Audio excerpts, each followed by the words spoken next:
तो कल की जो क्लास हुई थी उसमें ये बताया था कि जो धातुएं होती हैं, ठीक है, ये मतलब खनिजों के रूप में पाई जाती है, उसमें बहुत सी अशुद्धियां होती हैं। तो अशुद्धियों को दूर करने का पूरा प्रोसेस होता है, ठीक है, जिसे धातुकर्म कहा जाता है। उसमें 4-5 प्रोसेस होते हैं। तो इन्हीं प्रोसेस मतलब लिखवा रहे हैं। देखो कि धातुकर्म में कितने प्रोसेस होते हैं, 5 थे शायद, ठीक है।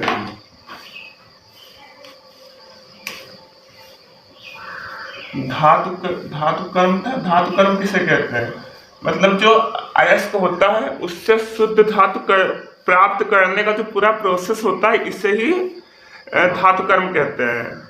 जैसे कोई अयस्क है, अयस्क में क्या है, मिट्टी भी है, गंदगी भी है, उससे शुद्ध धातु प्राप्त करने का जो पूरा प्रोसेस होता है, पूरी प्रक्रिया होती है, उसे ही धातुकर्म कहते हैं, ठीक है। तो पहला जो था वो पहला क्या है, पिसे अयस्क का सांद्रण। क्या है, पिसे अयस्क का सांद्रण, सांद्रण कह लो खाली, ठीक है, सांद्रण।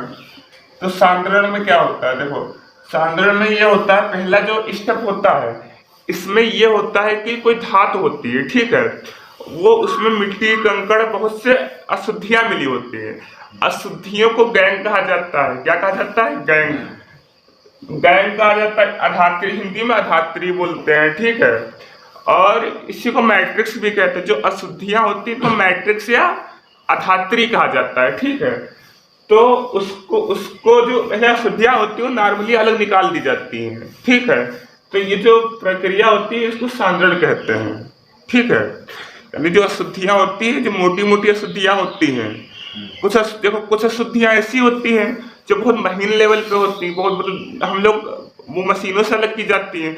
अब कुछ अशुद्धियां ऐसी होती हैं जो ऊपर से अलग की जा सकती है, कंकड़ है, पत्थर है, ठीक है, ये सब अशुद्धियां अलग की जा सकती हैं, ठीक है। तो इसलिए इनको पहले नॉर्मली अलग कर देते हैं, तो ये सांद्रण हो जाता है, ठीक है। फिर अगली हेडिंग लिखो, निस्तापन।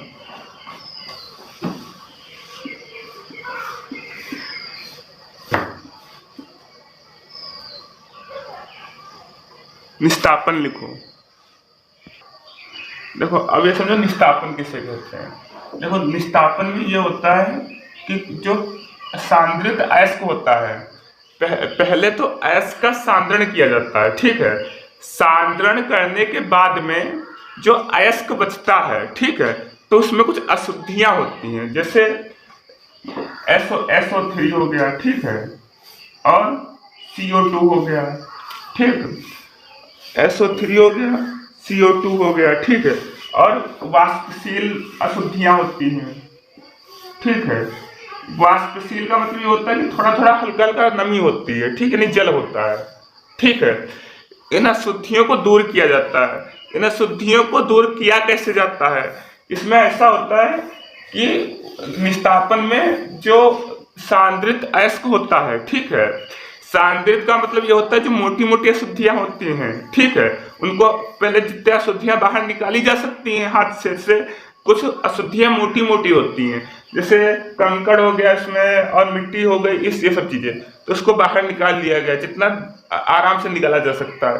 फिर उसके बाद में क्या होता है कि इनको गर्म किया जाता है, ठीक है, इनको गर्म किया जाता है, लेकिन गर्म ऐसे किया जाता है कि वायु जो होती है अनुपस्थित रहती है, यानी इसमें जब गर्म किया जाए तो उसमें से हवा प्रवेश ना कर पाए, ठीक है, यानी जो सिस्टम रहता है पूरा बंद रहता है, इस तरीके से नीचे भट्ठी लगा दी जाती है, ठीक है, यानी इसमें हवा का आदान प्रदान नहीं होता, हवा इसमें अंदर नहीं जाती है, ठीक है, मतलब जो वायु होती है वायु इसमें अंदर नहीं जा सकती है। अगर वायु अंदर चली जाएगी तो रिएक्शन हो सकता है, ठीक है, तो थोड़ा दिक्कत हो सकती है इसमें। तो वायु को बिल्कुल बंद कर दिया जाता है कि वायु की अनुपस्थित में, यानी वायु इसमें अंदर नहीं जा सकती है, ठीक है। तो देखो पहले इसमें क्या होता है, जैसे मान इसका ये क्या लिखा है, पहले पूरे हीमेटाइट को ले लें, ठीक है, क्या फार्मूला होता है 2Fe2O × 3H2O है, ये होता है 2Fe2O × 3H2O, ठीक है। वो 3 जैसा बोला था है, वो 3, हाँ वो 3, ठीक है। हाँ सही है। ये क्या है? ये भूरा हीमेटाइट है। क्या है? भूरा हीमेटाइट। इसमें अशुद्धियां भी होंगी, ठीक है। इसमें देखो, इसमें अशुद्धियां भी होंगी, तो इसको क्या किया जाता है? इसको ऊष्मा दी गई। क्या दी गई? ऊष्मा। लेकिन याद रखना, ऊष्मा उतनी दी जाएगी, इसका जो गलनांक होगा, ऊष्मा जो होगी वो काहे से गलनांक से कम होगी, ठीक है। यानी इसका गलनांक जो है, गलनांक हमेशा ज्यादा रहेगा, ऊष्मा कम रहेगी, ठीक है। इसका मतलब क्या हुआ कि गलनांक का मतलब ये होता है कि उस टेम्परेचर को गलनांक कहते हैं जितने पे वस्तु मेल्ट हो जाती है, यानी गल जाती है, ठीक है। अगर इसको ज्यादा टेम्परेचर दे देंगे तो ज्यादा गर्म हो जाएगा, फिर वाष्प बन के हवा में उड़ जाएगा। तो ये ध्यान रखना है कि जो इसका गलनांक है, गलनांक से कम रखना है, टेम्परेचर रखना है। ताप कैसा होना चाहिए? उच्च होना चाहिए, यानी हाई होना चाहिए, बहुत तेज होना चाहिए, बहुत ज्यादा होना चाहिए, ठीक है। लेकिन इतना भी ज्यादा ना हो कि इसको गला दे, गलनांक से कम होना चाहिए। समझ रहे हो क्या कह रहे हैं? गलना तो काहे नहीं समझ रहे हो? गलनांक जो है, वो गलनांक का मतलब क्या हुआ? गलना वो ताप जिस पे वस्तु गल जाती है, हाँ, जिस पे वस्तु अपनी अवस्था परिवर्तित कर लेती है, उसे गलनांक कहते हैं।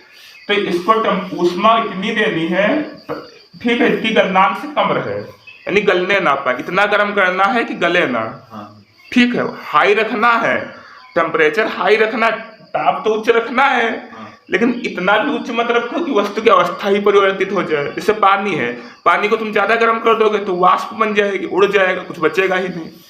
क्या समझे? ऐसे सोना भी होता है, बहुत ज्यादा गर्म कर दोगे तो वो अपनी अवस्था परिवर्तित कर लेगा, है कि नहीं। तो सबसे पहली बात तो ये ध्यान रखनी है कि गलनांक से ऊष्मा कम रखनी है, ताप जो है गलनांक से कम रखना है, ठीक है। तो इसको ऊष्मा दी गई, तो क्या हुआ? 2Fe2 और 3 बाहर चला गया, प्लस 3H2O बाहर चला गया, ठीक है। अब देखो, इसमें ये जल निकला, ये जल जो है ये बाहर निकल गया, ये बाहर निकल गया, H2O। तो जल क्या है? वाष्प है ना, वाष्प बाहर निकल गई, तो ये निस्तापन हो गया। इसमें से अशुद्धि में क्या था? वाष्प थी, वाष्प बाहर निकल गई, ठीक है।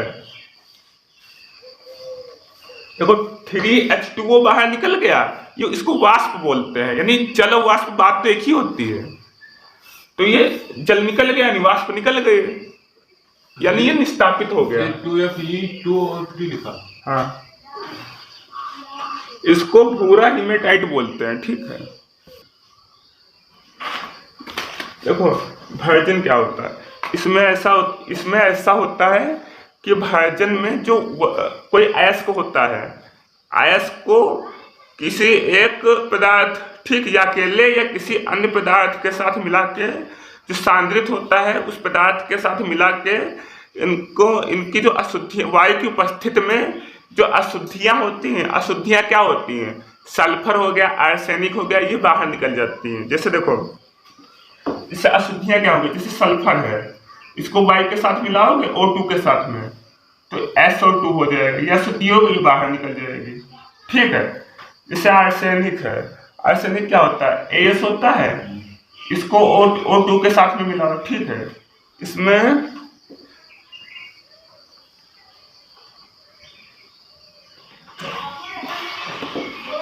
चार मॉलिक्यूल ले लो, 2 ले लो, 3 ले लो, ठीक है। 2AS2 हो गया, ठीक है, प्लस O3, ये बाहर निकल गए, यानी ये क्या अशुद्धियां हैं। देखो, जब सल्फर में ऑक्सीजन मिलेगा तो सल्फर का ऑक्साइड बन जाएगा, ऑक्सीजन है ना इसके साथ में, तो SO2 बन जाएगा। आर्सेनिक के साथ में जब ऑक्सीजन मिलेगा तो आर्सेनिक ऑक्साइड बन जाएगा। ये सब अशुद्धियां ये बाहर निकल जाएंगी। कैसे होता है इसका एग्जाम्पल समझो। जैसे मान लो कहीं लिखा हुआ है कॉपर पायराइड, यानी CuFeS2, ठीक है, ये CuFeS2 लिखा हुआ है, ठीक है। इसकी अब क्रिया किसके साथ कराएगी? ऑक्सीजन के साथ में, ठीक है, ऑक्सीजन के साथ में कराएगी। ठीक है। इसके मालिक्यूल ले लिए गए, इसमें 2 ले लिए गए, ठीक है। देखो तो इसमें क्या होगा, Cu2S बाहर निकल गया, ठीक है, Cu2S बाहर निकल गया प्लस SO2 निकल गया, ठीक है। तो क्या बचा Cu2S, ठीक, Cu2S FeS ये बचेगा, क्यों, ये तो बचेगा।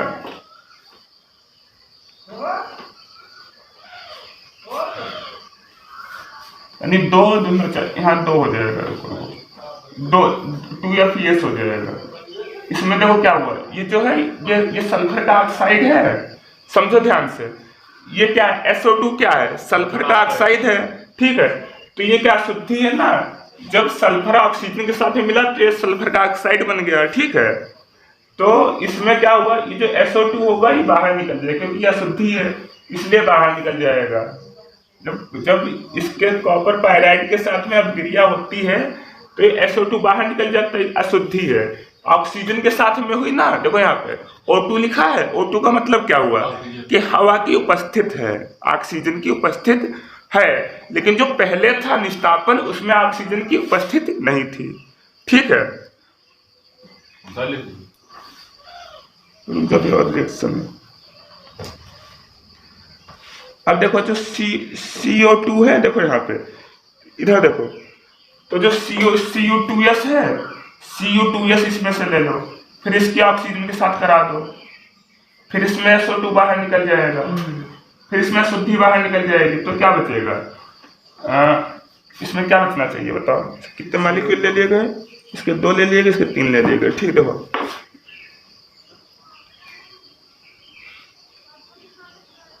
तो C2CO Cu2 बचा, ठीक है।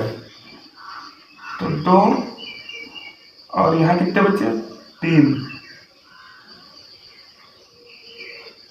SO3 ये होना चाहिए शायद। तो यहाँ पे खाली O2 होगा,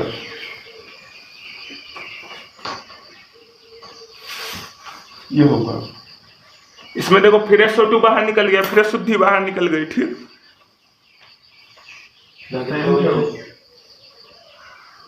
6:05 पर। अब देखो जो FeS है, FeS की रिएक्शन करा दी गई, 2FeS की रिएक्शन करा दी गई, किसके साथ में, O2 के साथ में, O2 के साथ में इसकी फिर रिएक्शन करा दी गई, ठीक है।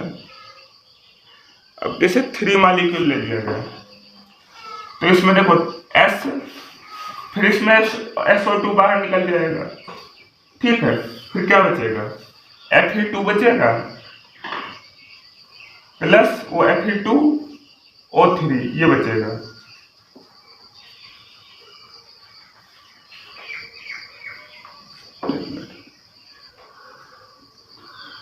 टू FeO बचेगा, ठीक है। यहाँ 2 मालिक्यूल ले लो, 2 मालिक्यूल यहाँ ले लो, 2 मालिक्यूल। रिएक्शन में तक क्या, रिएक्शन तो सब बता ही चुके हैं, इसमें तो अपने आप से कर लेना, ठीक है। बार बार वही चीज बताओ, समय ज्यादा लगता है। और रिएक्शन इसमें बहुत अच्छे से समझाया था पहले कि कैसे बैलेंस किया जाता है, कैसे बनाया जाता है, ठीक है। इसके अपने घर प्रैक्टिस करना, चाहे समझ में ना आए तो बताना।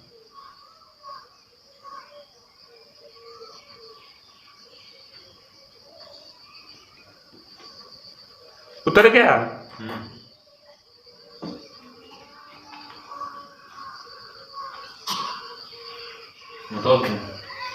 इसमें क्या होता है, फिर एक बार फिर से ध्यान दो। देखो इसमें क्या होता है, भाषा पढ़ोगे समझ में आ जाएगा। इसमें जो गलनांक से नीचे रहता है इसको गर्म किया जाता है, गलनांक से नीचे रहता है, जो ताप होता है वो गलनांक से नीचे रहता है, ठीक है। और गलनांक तो बता ही चुके कि जो उसका मेल्टिंग पॉइंट होता है जिसमें अवस्था परिवर्तित कर लेता है।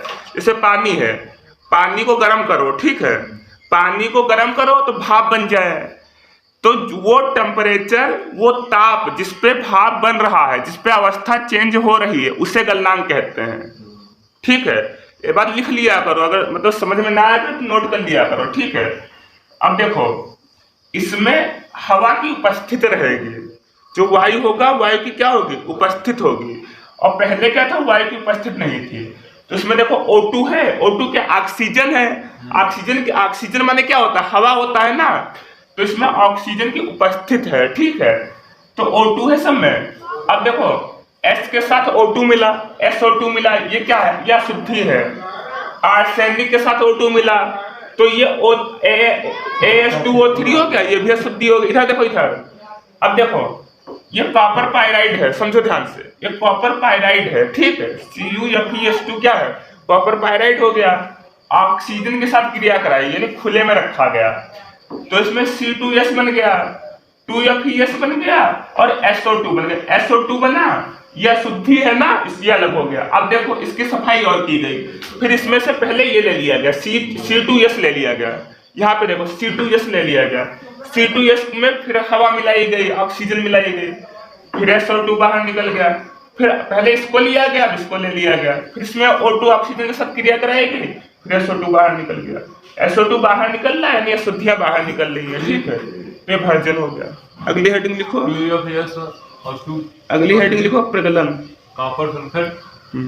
समय देखो इसमें प्रगलन में क्या होता है, इसमें क्या होता है, जो निस्तापन के बाद जो अशुद्धि मिलती हैं, ठीक है, इनको अयस्क से दूर कर दिया जाता है, जो गंदगी होती है उससे हटा दिया जाता है, ठीक है।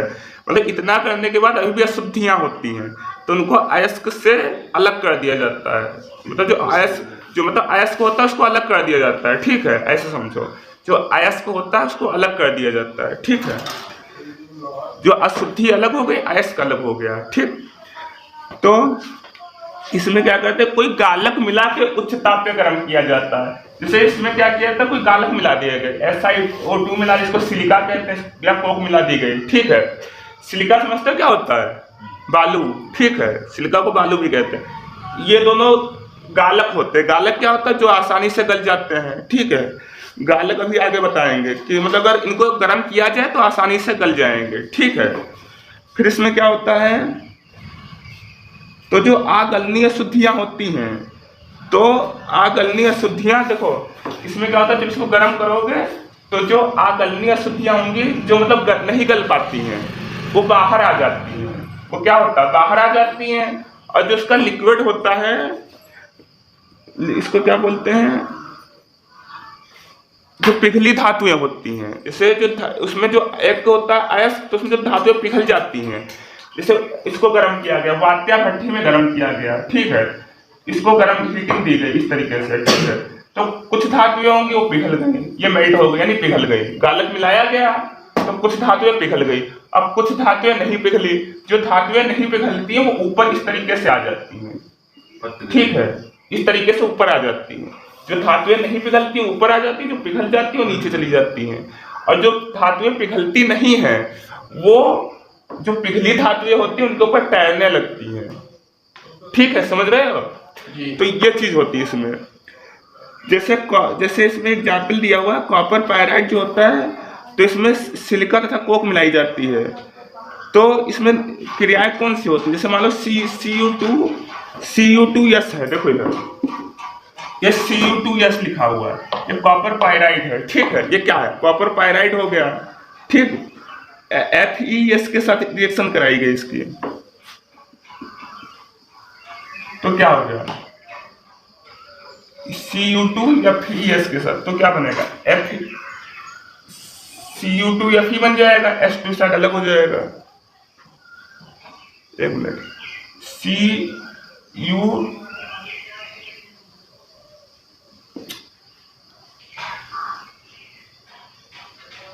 यार हम समझ में क्यों नहीं, ऑक्सीजन है, कैसे लिखे CU2S हो गया, इसके साथ में रिएक्शन हो गई, Fe क्या हो गया, FeO हो गया, ठीक है, FeO निकल गया। अब देखो फिर क्या हुआ, जो Fe बचा इसकी ऑक्सीजन के साथ में रिएक्शन हो गई, 2FeO प्लस O2, इसमें क्या होगा, SO2 बाहर निकल जाएगा, ये तो होगा, SO2 बाहर निकल गया, ठीक।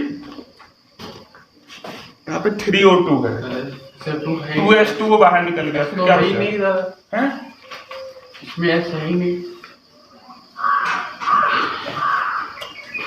जल्दबाजी में और गलत हो जाता है।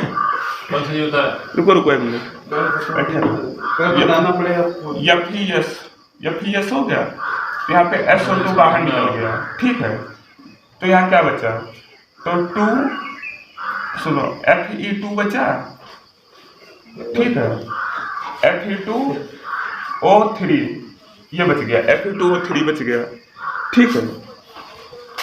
2FeO। एक मिनट, दो का गड़बड़ हो गया, 2FeO बचेगा, 2FeO बच गया। फिर देखो, फिर इसमें इसकी सिलिका के साथ रिएक्शन करा दी गई, FeO की सिलिका के साथ Si2O3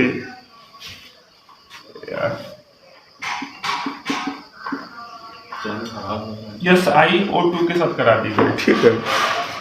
फिर इसमें देखो FeSiO3 बचा, ठीक है। ये होता है प्रगलन में। जब कॉपर पायराइड के पहले फेरस के साथ, फेरस सल्फेट के साथ रिएक्शन कराई गई, तो FeO निकल गया, फिर इसके साथ में कराई गई, तो देखो SO2 अशुद्धि बाहर निकल गई। फिर जो यहाँ तक तो निस्तापन में भी था, फिर जो बच्चा उसकी सिलिका के साथ करा दी गई। जब सिलिका के साथ में करा दी गई, तो जो सिलिका था, सिलिका इसमें मिल गई, ठीक है। फेरस सिलिकेट, इसमें जो धातुमल होता है, ये धातुमल होता है, ये धातुमल तुम्हारा बन के तैयार हो गया, ठीक है। ये प्रगलन में होता है। इसको कल अच्छे से समझा देंगे, देर हो रही ना।